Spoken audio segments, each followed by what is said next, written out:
Hi guys, so welcome back. ഞാൻ ഹാബിൽ. അപ്പോൾ episode 9 എത്തിയില്ലേ? മാഷാല്ലാ. ഞാൻ ഈ എപ്പിസോഡ് സ്റ്റാർട്ട് ചെയ്യുന്ന സമയത്ത് ഇത്രയും നല്ല രീതിയിൽ എനിക്ക് റെസ്പോൺസ് കിട്ടുന്നു, സപ്പോർട്ട് കിട്ടുന്നു ഞാൻ വിചാരിച്ചിട്ടില്ല. ബൈ ദ വേ, ഈ ഒരു എപ്പിസോഡ് 9 എപ്പിസോഡ് ഞാൻ ഷൂട്ട് ചെയ്തിട്ടുണ്ടെങ്കിൽ അതിനൊറ്റ റീസൺ ഉള്ളൂ, അത് നിങ്ങളാണ്. കാരണം നിങ്ങൾ തരുന്ന സപ്പോർട്ടും നിങ്ങൾ തരുന്ന റെസ്പോൺസും കൊണ്ട് മാത്രമാണ് ഞാൻ വീണ്ടും വീണ്ടും വീഡിയോ ചെയ്യുന്നത്. അതുകൊണ്ട് മാത്രമാണ് ഇവിടെ വരെ എത്തിയത്. അല്ലാണ്ട് വലിച്ചു നീട്ടില്ല. നമുക്ക് ഡയറക്റ്റ് വീഡിയോയിലേക്ക് കിടക്കാം. കോഡ്സിലേക്കും റൈറ്റിങ്സിലേക്കും അടക്കാം. സോ എപ്പിസോഡ് 9 ഫസ്റ്റ് വീഡിയോ നോക്കാം. ആദി അദ്വൈത് എന്ന് പറയുന്നൊരു പേജ് പോസ്റ്റ് ചെയ്താ, മനോഹരമായി തുടങ്ങിയതെല്ലാം മനോഹരമായി തന്നെ അവസാനിക്കട്ടെ ഇൻഷാ അല്ലാഹ്. ഫസ്റ്റ് റൈറ്റിംഗ് അതിൻ്റെ ഉള്ളിലങ്ങോട്ട് തട്ടിയില്ല. ഇത് ഭയങ്കര സത്യാട്ടോ. നമ്മളെ ലൈഫിൽ നമ്മൾ എന്ത് സ്റ്റാർട്ട് ചെയ്യണമെന്നുണ്ടെങ്കിലും, പുതിയൊരു കാര്യം സ്റ്റാർട്ട് ചെയ്യുമ്പോൾ നമ്മളൊക്കെ മനസ്സിൽ ആഗ്രഹിക്കുന്ന ഒരു കാര്യമാണ് അത് മനോഹരമായി അവസാനിക്കട്ടെ എന്നല്ല, മനോഹരമായി തുടരട്ടെ എന്ന് പറയാനാണ് എനിക്ക് കൂടുതൽ ഇഷ്ടം.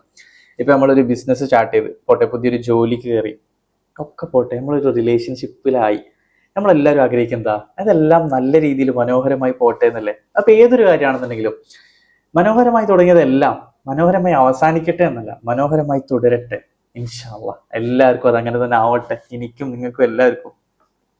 ഏതായാലും എപ്പിസോഡ് 9 ഫസ്റ്റ് വീഡിയോ ഉള്ളിൽ അങ്ങോട്ട് തട്ടി. ടു ബി ഓണസ്റ്റ്, അടിപൊളി. അടുത്തത് ആക്മെഡിറ്റ്സ് എന്ന് പറയുന്നൊരു പേജ് പോസ്റ്റ് ചെയ്താ, ഉള്ളിൽ ഒരുപാട് സങ്കടമുണ്ടെങ്കിലും ആരെയും അറിയിക്കാതെ ചിരിക്കണം. എനിക്ക് ഫസ്റ്റ് പറയാനുള്ള കാര്യം, നമ്മൾ എല്ലാവരുടെ മുന്നിലും ഒരു ഓപ്പൺ ബുക്ക് പോലെ നിൽക്കരുത്. നമ്മുടെ ഉള്ളിൽ ഒരുപാട് പ്രശ്നങ്ങൾ ഉണ്ടാവും, ഒരുപാട് സങ്കടങ്ങളും പ്രയാസങ്ങളും ബുദ്ധിമുട്ടുകളൊക്കെ ഉണ്ടാവും. പക്ഷെ നമ്മൾ ഈ കാര്യങ്ങളെല്ലാം എല്ലാ ആളുകളോടും പറയാൻ നിൽക്കരുത്. മനസ്സിലാക്കേണ്ട ഒരു കാര്യം, എല്ലാ ചെവികളും നമ്മളെ സങ്കടങ്ങൾ കേൾക്കാനുള്ളതല്ല. അതുപോലെ തന്നെ കേൾക്കുന്ന എല്ലാ ചെവികളും നമ്മളെ സങ്കടങ്ങൾ മനസ്സിലാക്കണമെന്നില്ല. സോ നമ്മൾ ഒരാളോട് ഒരു കാര്യം ഷെയർ ചെയ്യുന്നതിന് മുൻപ് നമ്മൾ കുറേ കാര്യങ്ങൾ മനസ്സിലാക്കണം. അതായത് നമ്മൾ പറയാൻ പോകുന്ന കാര്യങ്ങൾ അതേപോലെ മനസ്സിലാക്കാൻ പറ്റുന്ന ആളുകൾ എന്ന് പറയുന്നത് വളരെ വളരെ വളരെ റെയറാണ്. പിന്നെ മറ്റൊരു കാര്യം, നമ്മളെ സങ്കടങ്ങൾ വേറൊരാളെ അറിയിക്കുന്നതിനേക്കാൾ എത്രയോ ബെറ്റർ അത് നമ്മൾ ഉള്ളിൽ ഒതുക്കി പുറത്ത് ചിരിക്കണല്ലേ. കരയുന്ന നമ്മളാർക്കും ഇഷ്ടമല്ലല്ലോ. അതേപോലെ തന്നെ കരയുന്ന നമ്മളെ കാണാൻ ചിലപ്പോൾ മറ്റുള്ളവർക്ക് വലിയ താല്പര്യമൊന്നും ഉണ്ടാവില്ല. മറ്റുള്ളവരെ താല്പര്യം പോട്ടെ, നമുക്ക് സ്വയം ഒന്ന് ആലോചിച്ച് നോക്കാം. നമ്മൾ കരയുന്നതാണോ കൂടുതൽ ഇഷ്ടം, ചിരിക്കുന്നതാണോ കൂടുതൽ ഇഷ്ടം? ചിരിക്കുന്നതല്ലേ. സോ നമ്മളെ സങ്കടങ്ങൾ ആലോചിച്ച് എന്താ പറയാ, ഒരുപാട് കരയാനും സങ്കടപ്പെടാനും നിൽക്കണ്ട. നമ്മൾ ഹാപ്പിയാണെന്ന് നമ്മൾ അങ്ങോട്ട് വിശ്വസിക്കുക, എന്നിട്ട് അങ്ങോട്ട് ചിരിക്കുക. നല്ല അടിപൊളിയായിട്ട് ചിരിച്ച് അങ്ങോട്ട് ജീവിക്കുക. സങ്കടങ്ങൾ വരും, പ്രശ്നങ്ങൾ വരും, കരയേണ്ടി വരും. കരച്ചിൽ വന്നാൽ കരയൊക്കെ വേണം. പക്ഷെ അതെപ്പോഴും കരഞ്ഞുകൊണ്ട് നടക്കണ്ട. എത്ര സങ്കടങ്ങൾ ഉണ്ടെങ്കിലും പിടിച്ചു നിൽക്കുക, ചിരിക്കാൻ പറ്റുന്ന അത്രയും ചിരിക്കുക. അത് തന്നെയാണ് നല്ലത്. അടുത്തത് സഫ എഡിറ്റിംഗ് എന്നാണ് പേര് ഉദ്ദേശിച്ചത് എന്ന് തോന്നുന്നു. പക്ഷെ ഇതിൽ SX എന്നുള്ളൊരു ലെറ്റർ കൂടെ ഉണ്ട്.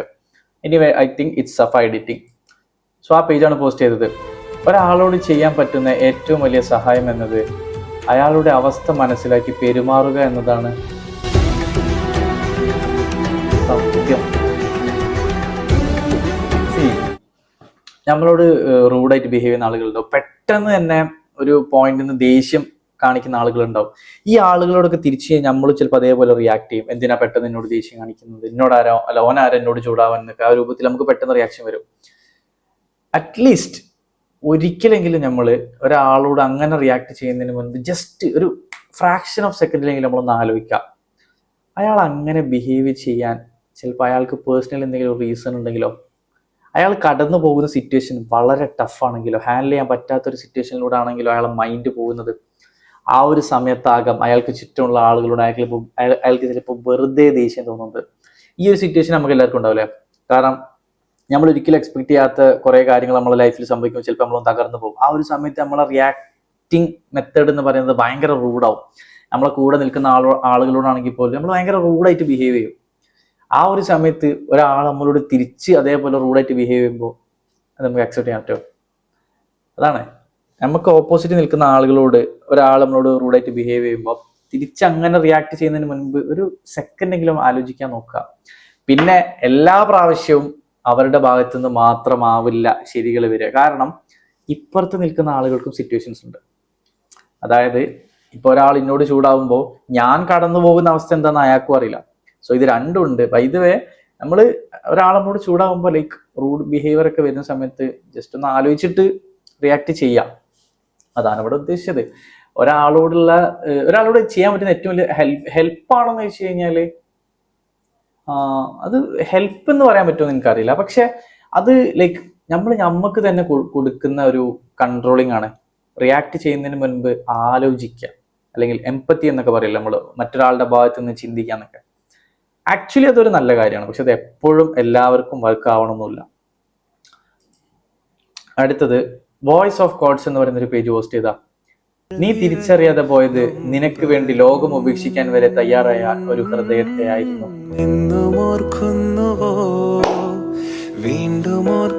മോനെ റൈറ്റിങ്ങിന്റെ ഒരു ഡെപ്ത് നോക്കണേ.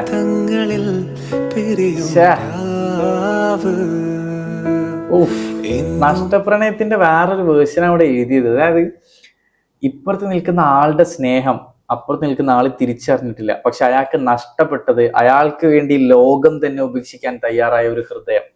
സി ഡെപ്ത് ഓഫ് ലവ് അത്രക്ക് ബ്യൂട്ടി ആയിട്ടാണ് ഈ ലൈൻസിലൂടെ പറഞ്ഞത് കേട്ടോ. എന്തായാലും എഴുതാൻ പറ്റുന്ന ഒരു കഴിവ്, ഇത്രക്ക് ബ്യൂട്ടിഫുൾ ആയിട്ട് എങ്ങനെ എഴുതുന്നതല്ലേ, മാഷാഅല്ലാഹ്. സി ഈ ഒരു റൈറ്റിങ്സ് ഒക്കെ വായിക്കുന്ന സമയത്ത് നമുക്ക് കിട്ടുന്ന ഒരു ഫീൽ ഉണ്ട്. അതായത് നമ്മളിങ്ങനെ സ്റ്റക്കായിട്ട് ചിലപ്പോൾ ചിന്തിച്ചു പോകും. ഒന്ന് ആ ഒരു ലൈൻസ് ഉണ്ടല്ലേ, നീ തിരിച്ചറിയാതെ പോയത് നിനക്ക് വേണ്ടി ലോകം ഉപേക്ഷിക്കാൻ വരെ തയ്യാറായ ഒരു ഹൃദയത്തെ ആയിരുന്നു. ലൈൻസ് കഴിഞ്ഞ്, പക്ഷെ മീനിങ് നമ്മൾ എത്രമാത്രം ചിന്തിച്ചു കൂട്ടും അല്ലെ. ഒരു എൻഡ് ഇല്ലാതെ നമ്മളിങ്ങനെ ആലോചിച്ച് പോവാണ്. ചിലപ്പോൾ നമുക്കൊക്കെ നമുക്കൊക്കെ എന്ന് പറയാൻ പറ്റില്ല, നമ്മളിൽ കുറച്ച് പേർക്കെങ്കിലും എന്താ പറയാ മിസ്സായി പോയ ഒരാളുണ്ടാവും. ആ ആള് ചിലപ്പം ഒരു പോയിന്റ് എത്തുമ്പോൾ നമുക്ക് തന്നെ തോന്നിയിട്ടുണ്ടാകാം അയാളെ നഷ്ടപ്പെട്ടത് വലിയൊരു മിസ്സിങ് തന്നെയാണ്. പക്ഷെ ഓൾവേസ് ബിലീവ് ദാറ്റ് നഷ്ടപ്പെട്ടതിനേക്കാൾ മനോഹരമായ ഒന്ന് നമുക്ക് വേണ്ടി കാത്തിരിക്കുന്നുണ്ട്. Believe in that. പക്ഷെ ഈ ലൈൻസ് അടിപൊളി ലൈൻസാണ്, കൊള്ളും ഉള്ളിലിങ്ങനെ. അടുത്തത് ഡെഡ്ലി ക്യൂൻ എന്ന് പറയുന്ന ഒരു പേജ് പോസ്റ്റ് ചെയ്താ, ഞാൻ എവിടെയെന്നോ നീ എവിടെയെന്നോ എന്തുമാകട്ടെ, നീ എന്നും എനിക്ക് പ്രിയപ്പെട്ടത് തന്നെയാ. പറയാതെ അറിയാതെ നീ പോയതല്ലേ, മറുവാക്ക് മിണ്ടാഞ്ഞതല്ലേ. പിരിഞ്ഞ ആളുകൾക്ക് വേണ്ടിയിട്ട് എഴുതിയ റൈറ്റിംഗ് ആണ്. രണ്ടുപേരും ദുനിയാവിന്റെ രണ്ടറ്റത്താണെന്നുണ്ടെങ്കിലും മനസ്സിൽ എന്നും പ്രിയപ്പെട്ടതായി അങ്ങനെ തന്നെ നിൽക്കുന്നുണ്ടാകും. അതാണ്, തമ്മിൽ കണക്ഷനോ കാര്യങ്ങളോ ഒന്നുമില്ല. ആ ഒരു ടൈമിൽ ജീവിച്ച രണ്ടാളുകൾ ഇന്ന് ജീവിക്കുന്നത് തമ്മിലൊരു കണക്ഷനും ഇല്ലാതെ സ്ട്രേഞ്ചേഴ്സിനെ പോലെ.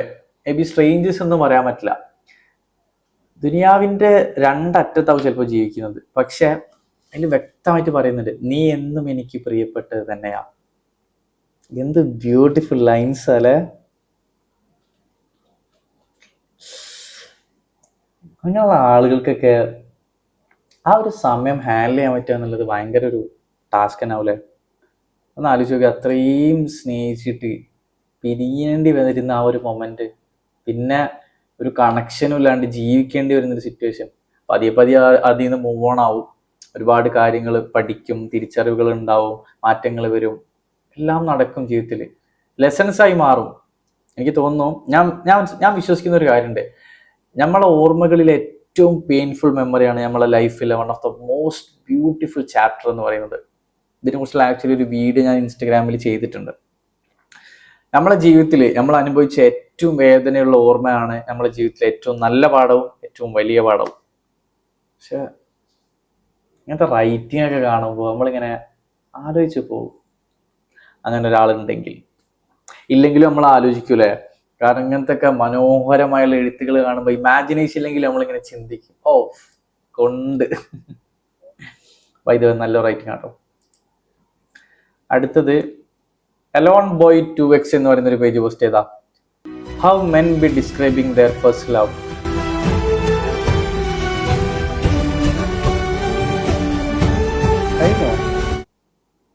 ഇതൊരു വീഡിയോ ആണല്ലോ, എനിക്ക് തോന്നുന്നു ഈ ഒരു വീഡിയോ നല്ല രീതിയിൽ എഡിറ്റും അതുപോലെ തന്നെ നല്ലൊരു വീഡിയോ ആണിത്.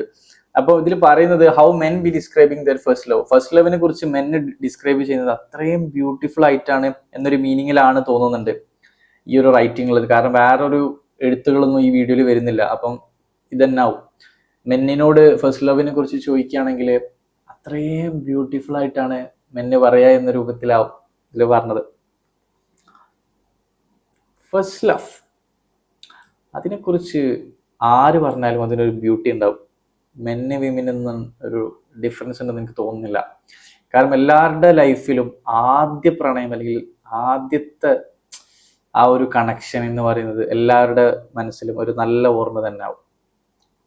നല്ല സമയത്തുള്ളത് മേ ബി അത് ബ്രേക്കായി പോയിട്ടുണ്ടെങ്കിലും പല കാരണങ്ങൾ കൊണ്ട് തകർന്നു പോയതാണെങ്കിലും അത് കണക്റ്റായ ഒരു ടൈം ഉണ്ടാവുമല്ലോ, അതിൻ്റെ ഒരു ബിഗിനിങ് സ്റ്റേജ്.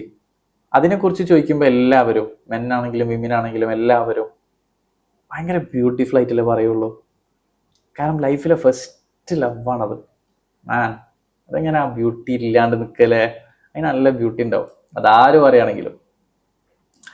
അടുത്തത് ഹോൾസം വണ്ടേഴ്സ് IG എന്ന് പറയുന്ന ഒരു പേജ് പോസ്റ്റ് ചെയ്താ മീ ട്രൈങ് ടു സ്ലീപ്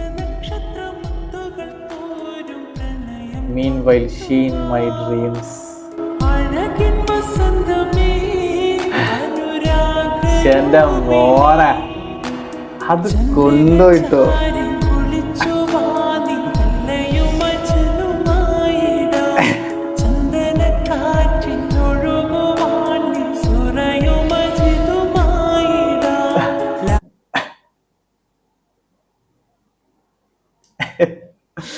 ഇമാജിനേഷനാണ് എനിക്കൊക്കെ ഉണ്ടാവുക. അതായത് എന്നെ പോലെ ഈ കമ്മിറ്റഡ് അല്ലാത്ത ആളുകൾക്ക് സത്യം പറഞ്ഞാൽ ഞാനൊക്കെ ഇങ്ങനെ ഇമാജിൻ ചെയ്യലുണ്ട്.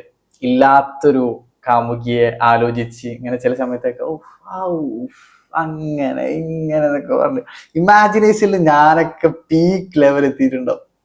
അതാണ് മീ ട്രൈങ് ടു സ്ലീപ്.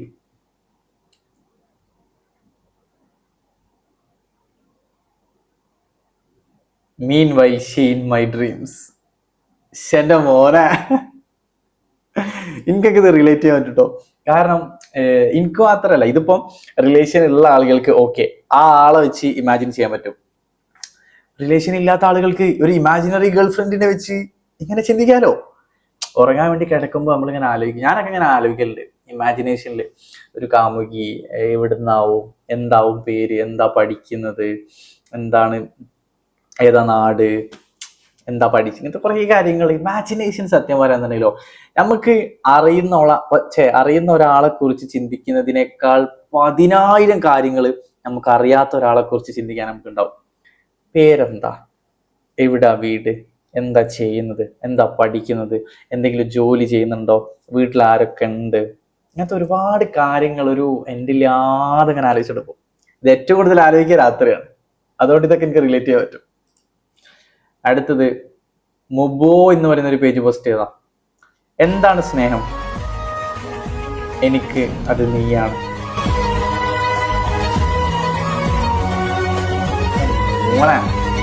ഒരു ചോദ്യം, ഒരു ഉത്തരം, ഒടുക്കത്തെ മീനിങ്, അങ്ങനെ പറയാൻ പറ്റുക. എന്താണ് സ്നേഹം, എനിക്ക് അത് നീയാണ്. എന്താല്ലേ ഒരാള്, നമ്മൾ സ്നേഹിക്കുന്ന ഒരാള് നമ്മളോട് ചോദിക്കുകയാണ് എന്താണ് സ്നേഹം, ഒറ്റ വാക്കിലുള്ള ഉത്തരാണ് എനിക്കത് നീയാണ്. കഴിഞ്ഞ്. അത്ര ബ്യൂട്ടിഫുൾ ആയിട്ട് സ്നേഹത്തിനെ ആ ഒരാൾക്ക് മുന്നിൽ ഡിസ്ക്രൈബ് ചെയ്യാൻ പറ്റില്ല. കൺഫേം ആണ്. നമ്മൾ ഈ ലോകത്ത് ഏറ്റവും കൂടുതൽ സ്നേഹിക്കുന്ന ഒരാൾ വന്ന് നമ്മളോട് ചോദിക്കുകയാണ് എന്താണ് സ്നേഹം എന്ന്, അയാൾക്ക് കൊടുക്കാൻ പറ്റുന്ന ഏറ്റവും മാക്സിമം പീക്ക് ലെവൽ ആൻസർ ആണ് എനിക്ക് അത് നീയാണെന്നുള്ളത്. അതിന്റെ അപ്പുറത്തോട്ട് അയാൾക്ക് സ്നേഹം മനസ്സിലാക്കി കൊടുക്കാനുള്ള ഒരു ആൻസർ ഇല്ല. എന്ത് ബ്യൂട്ടിഫുൾ ആയിട്ടല്ല റൈറ്റിംഗ് ഒക്കെ വരുന്നത്. ഇന്നത്തെ റൈറ്റിങ്സ് ഒക്കെ വേറെ റേഞ്ചിലായിട്ട് നിൽക്കുന്നത്. അതായത് എന്താ പറയാ, ഉള്ളിലിങ്ങനെ തട്ടുന്ന റൈറ്റിങ്സ് കുറെയൊക്കെ. അടുത്തത് റിസ്വേ എന്ന് പറയുന്നൊരു പേജ് പോസ്റ്റ് ചെയ്താ വിഷമിക്കരുത്, കാത്തിരിക്കുക, നിനക്ക് വേണ്ടി ഉണ്ടാക്കിയ ഹൃദയം മറ്റാരിലും ജീവിക്കില്ല. എന്റെ മോനെ അത് കൊണ്ടുപോയിട്ടോ. എന്തായാലും പറയാ. ഓ ഇതൊക്കെ ഉണ്ടല്ലോ അത്രക്ക് റിലേറ്റ് ചെയ്യാൻ പറ്റും. അതായത് ഇപ്പൊ ഇതിപ്പോ എന്താ പറയാ, കൂടുതലും എന്നെപ്പോലെ ഉള്ള ആളുകൾക്ക് റിലേറ്റ് ചെയ്യാൻ പറ്റും. കാരണം കമ്മിറ്റഡ് അല്ലാത്ത ആളുകൾക്ക്, അങ്ങനെയുള്ള ആളുകൾക്ക്, എന്നെപ്പോലുള്ള ആളുകൾക്ക് വേണ്ടിയിട്ടുള്ള റൈറ്റിംഗ് ആണത്. പക്ഷെ വിഷമമൊന്നുമില്ല. പക്ഷെ എങ്കിൽ പോലും ആ അതിന് ശേഷമുണ്ടല്ലോ കാത്തിരിക്കുക. എന്തിന്? നിനക്ക് വേണ്ടി ഉണ്ടാക്കിയ ഹൃദയത്തിൽ മറ്റാരും കാത്തിരിക്കില്ല, അങ്ങനല്ല പറഞ്ഞത്. ഒന്ന് ആലോചിച്ച് നോക്കി, അത്രയും ബ്യൂട്ടിഫുൾ ആയിട്ടാ പറയുന്നത്. നിനക്ക് വേണ്ടി ഉണ്ടാക്കിയ ഹൃദയം മറ്റാരിലും ജീവിക്കില്ല. അവൻ്റെ അടാ, ഇത്രയും ബ്യൂട്ടിഫുൾ ആയിട്ട് വേറെ എങ്ങനെയാണ് പറയാ.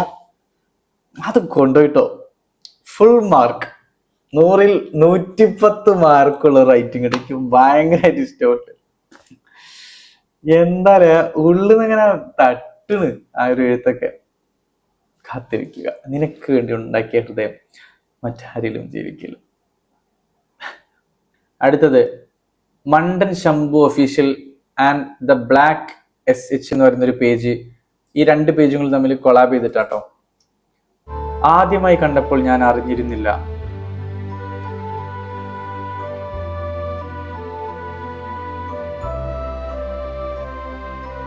നീ എനിക്ക് ഇത്രയേറെ പ്രിയപ്പെട്ടതാവുമെന്ന്.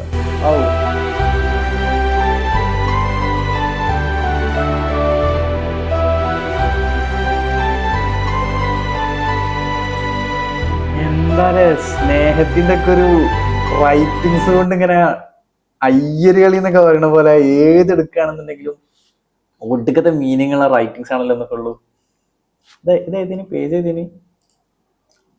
മണ്ടൻ ശംഭു ഒഫീഷ്യലും ദ ബ്ലാക്ക് SH എന്ന് പറയുന്നത്. ഓഫ്, ഫസ്റ്റ് മീറ്റിൽ ഒരിക്കലും അറിഞ്ഞിരുന്നില്ല എനിക്ക് ഏറ്റവും ഫേവറേറ്റ് ഒരാളായി നീ മാറും എന്നുള്ള കാര്യം. എന്തായാലും റൈറ്റിങ്സ് ഉള്ളിൽ ഇങ്ങനെ എഴുതുകയാണ്. സ്നേഹത്തിന്റെ ഒരു ബ്യൂട്ടി ഏതൊക്കെ വേർഡ്സിലൂടെ എങ്ങനെയൊക്കെ പറയാൻ പറ്റുമോ അങ്ങനെ എല്ലാം ഇന്നത്തെ വീഡിയോയിൽ പറയുന്നതാണ് എനിക്ക് തോന്നുന്നത് കേട്ടോ. അടുത്തത് ദ മല്ലു ഗേൾ എന്ന് പറയുന്നൊരു പേജ് പോസ്റ്റ് ചെയ്താ. വീഡിയോ മിസ്സായി പോയി. നീ ഇതുവരെ അതൊന്നും മറന്നില്ലേ? ഏയ്, ഞാനതൊക്കെ എപ്പോഴേ മറന്നു.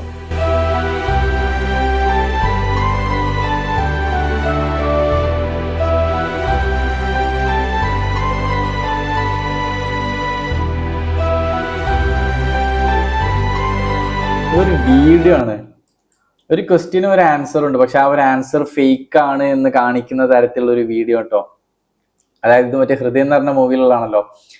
അപ്പോൾ ചോദിക്കുകയാണ് നീ ഇതുവരെ അതൊന്നും മറന്നില്ലേ എന്ന്. അപ്പോൾ ഓപ്പോസിറ്റ് നിൽക്കുന്ന ആൾ പറയുന്നുണ്ട് ഞാനതൊക്കെ മറന്നു. പക്ഷെ അത് പറയുന്നതിന്റെ കൂട്ടത്തില്, ആ പറയുന്നതിന്റെ കൂട്ടത്തില് മറ്റേ പണ്ടത്തുള്ള അവർ തമ്മിലുള്ള പണ്ടത്തുള്ള ആ വീഡിയോസ് കംപ്ലീറ്റ് ഇങ്ങനെ സ്പീഡിൽ, അതായത് മീനിങ് എത്ര ഉള്ളൂ, അതൊന്നും മറന്നിട്ടില്ല, അതൊക്കെ മനസ്സിൽ ഇപ്പോഴും അതുപോലെ തന്നെ മായാതെ കിടക്കുന്നുണ്ട്. ആ ഒരു മീനിങ് ആണ് കൊടുക്കുന്നത്. അടിപൊളി വീഡിയോ, ഞാൻ ഇഷ്ടപ്പെട്ടു. അടുത്തത് സ്റ്റോറീസ് ബൈ മുർഷി എന്ന് പറയുന്ന ഒരു പേജ് പോസ്റ്റ് ചെയ്താ. വിവാഹം വരെ നീ എന്നെ ചേർത്ത് പിടിച്ചാൽ മതി, പിന്നെ മരണം വരെ നിന്നെ ചേർത്ത് പിടിക്കേണ്ടത് എന്റെ ഉത്തരവാദിത്വമാണ്.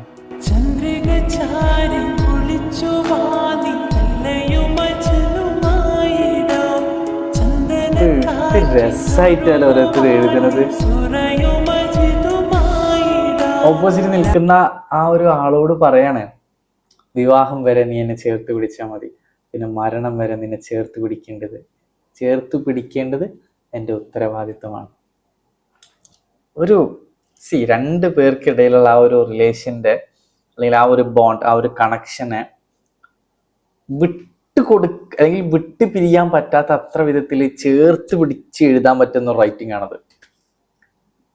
ഓപ്പോസിറ്റ് നിൽക്കുന്ന ആളോട് പറയാണ് വിവാഹം വരെ നീ എന്നെ ചേർത്ത് പിടിച്ചാൽ മതി, പിന്നെ മരണം വരെ നിന്നെ ചേർത്ത് പിടിക്കേണ്ടത് എൻ്റെ ഉത്തരവാദിത്തമാണ്. അതായത് ഒരിക്കലും വിട്ട് കളയില്ല, വിട്ട് കൊടുക്കില്ല, ഞാൻ ഉണ്ടാകും നിന്റെ കൂടെ എന്ന് ഇൻഡയറക്റ്റ് ആയിട്ട് പറയാൻ പറ്റുന്ന ഡെപ്ത് ഉള്ള വേർഡ്സ് ആണ്. ഉള്ളിൽ അങ്ങോട്ട് തട്ടൂല. സോ ഗൈസ്, നമ്മളെ വീഡിയോന്റെ ലാസ്റ്റ് റൈറ്റിംഗ് ആട്ടോ ഇനി വായിക്കാൻ പോണത്. സിറാജുദ്ദീൻ സിറാജ് 203 എന്ന് പറയുന്ന ഒരു പേജ് പോസ്റ്റ് ചെയ്താ. നിന്നെ കെട്ടിപ്പിടിച്ചുറങ്ങാൻ ഇനി എത്ര ദിവസം കാത്തിരിക്കണം മുത്തേ.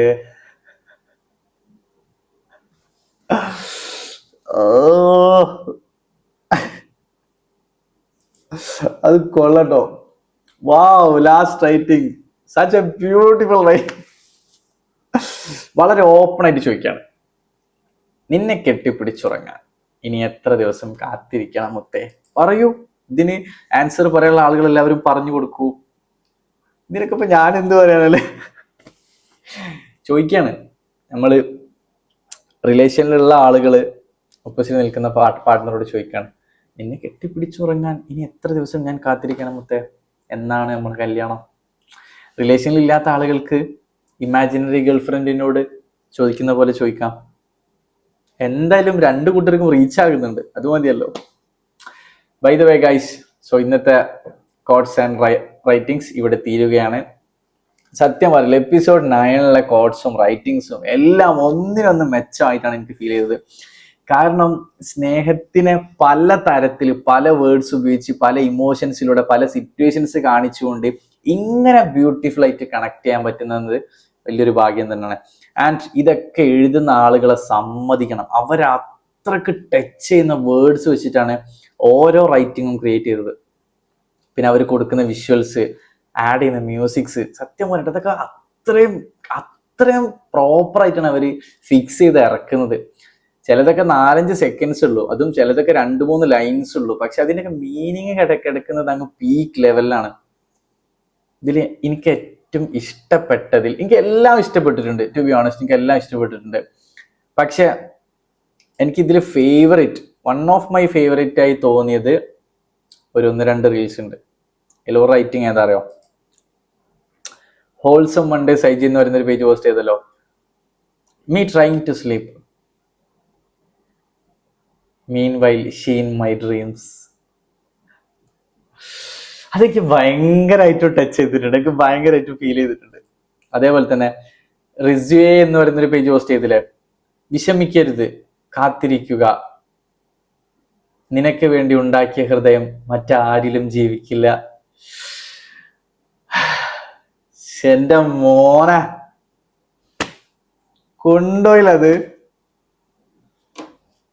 ഇത് രണ്ടുമാണ് ഇന്നത്തെ എൻ്റെ ഫേവറേറ്റ്സ്. എനിക്ക് സത്യം പറയട്ടെ, ഇന്ന് നമ്മൾ വായിച്ചതിൽ ഒരുവിധം എല്ലാം എനിക്ക് ഇഷ്ടപ്പെട്ടിട്ടുണ്ട്. പക്ഷെ എനിക്ക് കുറച്ചുകൂടെ ഒരു ഇഷ്ടം തോന്നിയത് ഈ ഒരു 2 റൈറ്റിങ്സ് ആണ്. കാരണം അത്രക്കും ഫീലോട് കൂടി എനിക്കത് മനസ്സിലാക്കാൻ പറ്റി. സോ ഗൈസ്, അപ്പോൾ പറഞ്ഞ പോലെ തന്നെ നിങ്ങൾക്ക് ഇഷ്ടപ്പെട്ട കോഡ്സ് ഏതാണ്, റൈറ്റിങ്സ് ഏതാണെന്ന് കോമന്റ് സെക്ഷനിൽ അറിയിക്കുക. ആൻഡ് എനിക്ക് എടുത്തു പറയേണ്ട ഒരു കാര്യം, ഇപ്പം ചില ആളുകളൊക്കെ അവരുടെ തന്നെ സ്വന്തം കോഡ്സ് നമ്മളെ കോമന്റ് സെക്ഷനിൽ അറിയിക്കുന്നുണ്ട്. അതിന് എനിക്ക് ഭയങ്കര സന്തോഷമുണ്ട്. കാരണം അവർ എഫേർട്ട് എടുത്ത്, അവർ ചിന്തിച്ച്, അവർ ആ കോമന്റ് സെക്ഷനിൽ അതിനുവേണ്ടി സമയം കണ്ടെത്തുന്നുണ്ട്. So thank you guys. പിന്നെ അതുപോലെ തന്നെ കുറെ ആളുകൾ പല നല്ല കമന്റ് ചെയ്യുന്നുണ്ട്. പറ്റുന്നത് പോലെ മാക്സിമം ഞാനെല്ലാത്തിനും റിപ്ലൈസും തരുന്നുണ്ട്. എനിക്കതൊക്കെ കാണുമ്പോൾ ഭയങ്കര സന്തോഷമുണ്ട് സത്യം പറയാണെന്നുണ്ടെങ്കിൽ. കാരണം എഫേർട്ട് എടുത്തിട്ട് ടൈം സ്പെൻഡ് ചെയ്തിട്ട് നിങ്ങളൊക്കെ അത് ചെയ്യുന്നുണ്ടല്ലോ. So thank U. പിന്നെന്താ, ഈ ഒരു സപ്പോർട്ട് എപ്പോഴും തരിക, കൂടെ എല്ലാ വീഡിയോസും കാണുക, ലൈക്ക് ചെയ്യുക. അതൊന്നും ഞാൻ പിന്നെ പറയലില്ല വീഡിയോയിൽ, സോ അതൊന്നും വെറുതെ പറഞ്ഞ് ബോറാക്കണ്ട. So that's it for today. Thanks for watching. അപ്പോൾ എപ്പിസോഡ് 10 കാണാം. Bye by.